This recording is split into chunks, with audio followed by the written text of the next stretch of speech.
Hi guys, welcome to another video. Today I'm going to be comparing two amplifiers, contrasting in price and power, and just giving you my opinions. I just dropped my pick. So let's get into it. Alright, so this is my Vox AC30 C2X. It's got about 30 watts of power being pushed through two Celestion blueback speakers. The power is being provided by four EL84 tubes and is amplified by a further three 12AX7s in the power amp.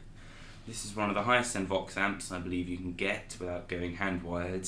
Those have the white covering and they cost like £5,000 a piece. This version, however, will set you back about £1,500. This, on the other hand, will set you back about £10. It's the very first guitar amp that I ever owned, and it comes with probably an 8-inch speaker, I guess.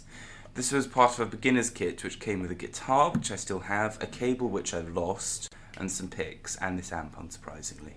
So, now that you know a little bit more about these two amps, I'm going to be putting them head to head in a selection of tests. The first one will be concerning the clean channel, then I'll just get progressively more and more distortion-y up until heavy distortion.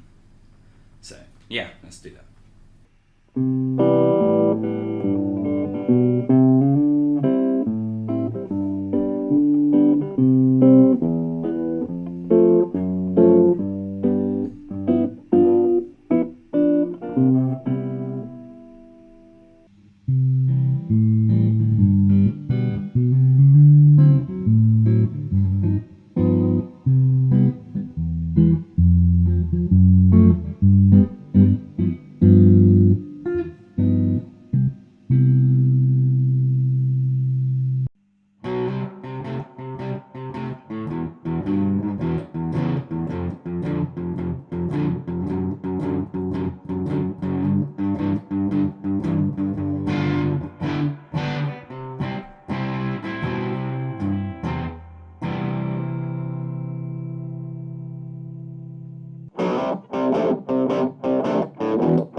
So, if you guessed at the quarter amp point first, you'd be absolutely correct. Neither of these amps have separate channels.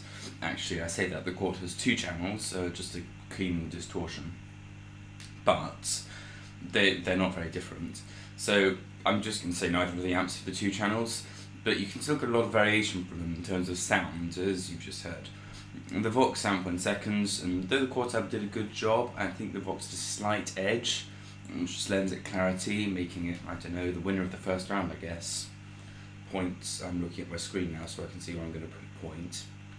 A point up here, just put a point up here if I can. But for the second one, the AC30 went first, and the quarter amp went second, obviously.